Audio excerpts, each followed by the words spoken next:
सोचिए, एक ऐसा विचार जो हजारों साल पुराना है, लेकिन आज एक बिल्कुल नए तरह के युद्ध के मैदान के केंद्र में है। तो चलिए इस जटिल और सामयिक विषय की गहराइयों को समझते हैं। बात है अक्टूबर 2025 की। एक भारतीय हवाई अड्डे पर हुई एक अकेली घटना ने एक ग्लोबल बहस छेड़ दी, और वो पूरी बहस इस एक शक्तिशाली बयान में सिमट कर रह गई।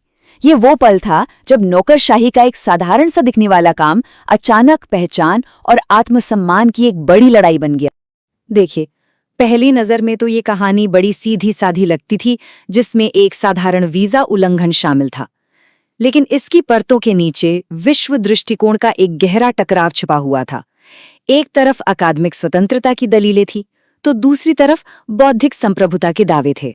तो इस पूरे विवाद की शुरुआत हुई प्रोफेसर फ्रांसेस्का ओर्सिनी के निर्वासन की घटना से। एक रात में जो कुछ भी हुआ, वो असल में विचारों का एक बहुत बड़े संघर्ष का प्रतीक बन गया। तो हुआ क्या था? बात बिल्कुल सीधी थी। एक जानी मानी इंडोलॉजिस्ट जो 3 दशकों से भी ज्यादा समय से भारत पर स्टडी कर रही थी, उन्हें इमिग्रेशन अधिकारियों ने वापस भेज दिया। और इसका आधिकारिक कारण भी साफ था, वीजा नियमों का उल्लंघन। लेकिन देखते ही देखते इस घटना को एक अलग ही रंग दे दिया गया।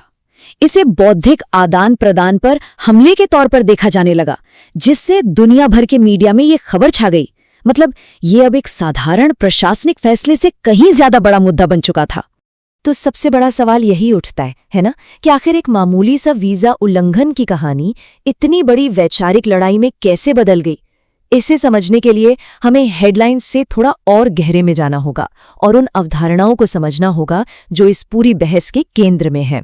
ये पूरा विवाद सनातन धर्म की अवधारणा से बहुत गहरे से जुड़ा हुआ है। ये एक ऐसा शब्द है जिसे आज की दुनिया में अक्सर गलत समझा जाता है। ये सिर्फ एक शब्द नहीं, बल्कि अपने आप में एक पूरी विश्व दृष्टि है। अब इसे अक्सर इटर्नल वे या इटर्नल ऑर्डर कहा जाता है, लेकिन इसे पश्चिमी नजरिए से एक धर्म के रूप में नहीं देखा जाता, बल्कि इसे ब्रह्मांड की व्यवस्था और इंसान के कर्तव्यों के लिए एक बहुत बड़े फ्रेमवर्क के रूप में समझाया गया है। इसका फोकस शाश्वत और सार्वभौमिक नैतिक सिद्धांतों पर है। इस पूरी अवधारणा की जड़ में है धर्म शब्द, पर इसका असल मतलब क्या है? ये सिर्फ कुछ विश्वासों का एक सेट नहीं है। ये शब्द अपने आप में एक पूरा दर्शन समेटे हुए है। पुराने ग्रंथों में धर्म को इन सार्वभौमिक गुणों के जरिए परिभाषित किया गया है, जैसे धैर्य, क्षमा, आत्मनियंत्रण और सत्य। ये गुण इसे किसी एक पंथ से नहीं जोड़ते, बल्कि पूरी मानवता के लिए एक नैतिक आधार के रूप में पेश करते हैं। मतलब ये सही तरीके से जीवन जीने के बारे में है। इस दार्शनिक बहस के साथ साथ एक और बहस चलती है, और वो है पहचान की, जो देश के नाम के इर्द गिर्द घूमती है। ये सिर्फ नाम का मामला नहीं, बल्कि आत्मधारणा यानी सेल्फ कॉन्सेप्ट का मामला है। विष्णु पुराण जैसे हमारे प्राचीन ग्रंथों में एक श्लोक है जो इसकी एक भौगोलिक और कह सकते हैं कि एक सभ्यतागत परिभाषा देता है। और ये श्लोक हजारों सालों से इस भूमि की पहचान को परिभाषित करता आ रहा है। मतलब वो जमीन जो समंदर के उत्तर में और बर्फीले पहाड़ों के दक्षिण में है, उसे भारत कहते हैं। लेकिन बात सिर्फ जमीन की नहीं है। ये श्लोक इसे कर्म भूमि भी कहता है, यानी धार्मिक कर्मों और आध्यात्मिक कोशिशों की एक अनोखी भूमि, एक ऐसी जगह जहां कर्म का एक विशेष महत्व है। और यहीं पर भारत और इंडिया के बीच का जो फर्क है वो बहुत दिलचस्प हो जाता है। एक तरफ है भारत, जो एक अंदरूनी स्वदेशी पहचान है, जो सभ्यता की जड़ों, संस्कृति और आध्यात्मिकता से जुड़ी है। और दूसरी तरफ है इंडिया, जो एक बाहरी नाम है और भूगोल और प्रशासन से ज्यादा जुड़ा है। अब शायद ऐसा लगे कि ये सब पुरानी बातें हैं, लेकिन ऐसा नहीं है। इस प्राचीन दर्शन का असर आज भी हमारे कानूनी और सामाजिक ताने बाने पर साफ दिखा जा सकता है। ये सिर्फ ग्रंथों में नहीं, बल्कि हमारे कानूनों में भी जिंदा है। सोचिए, आदि शंकराचार्य जैसे महान विचारकों ने इन सब विचारों को एक सूत्र में पिरोया। उन्होंने सिखाया कि ब्रह्म या परम सत्य एक ही है, और एकता के इस दर्शन का भारतीय समाज और कानून पर बहुत गहरा और स्थायी असर पड़ा है।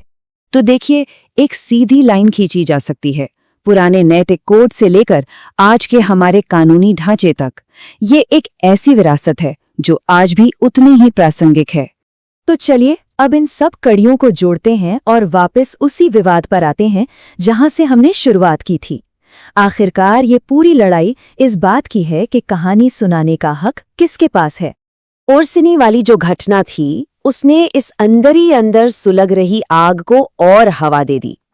अब सवाल ये था कि भारत की कहानी कौन सुनाएगा? क्या ये बाहरी पर्यवेक्षकों द्वारा बताई जाएगी या फिर इसे यहाँ के लोग अपनी जुबानी कहेंगे? अब जो लोग सरकार की कार्रवाई को समर्थन करते हैं उनका तर्क ये है कि ओरसिनी का निर्वासन बौद्धिक उपनिवेशीकरण के खिलाफ एक जरूरी कदम था। उनका मानना है कि ये अपनी कहानी पर नियंत्रण वापस लेने की एक कोशिश है। और ये बात इस एक लाइन में बहुत अच्छी तरह से सामने आती है। ये नजरिया मानता है कि आने वाला वक्त सैन्य ताकत से नहीं बल्कि नैरेटिव यानी कि कथाओं के नियंत्रण से तय होगा।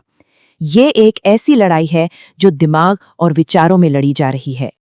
आखिर में ये एक अकेली घटना हमें एक बहुत बड़े और सार्वभौमिक सवाल पर लाकर छोड़ देती है। सवाल ये है कि 21वीं सदी में पहचान, इतिहास और संप्रभुता का क्या मतलब है? और ये सिर्फ एक देश के बारे में नहीं है, बल्कि इस बारे में है कि पुरानी सभ्यताएं आज की आधुनिक दुनिया में खुद को कैसे देखती हैं।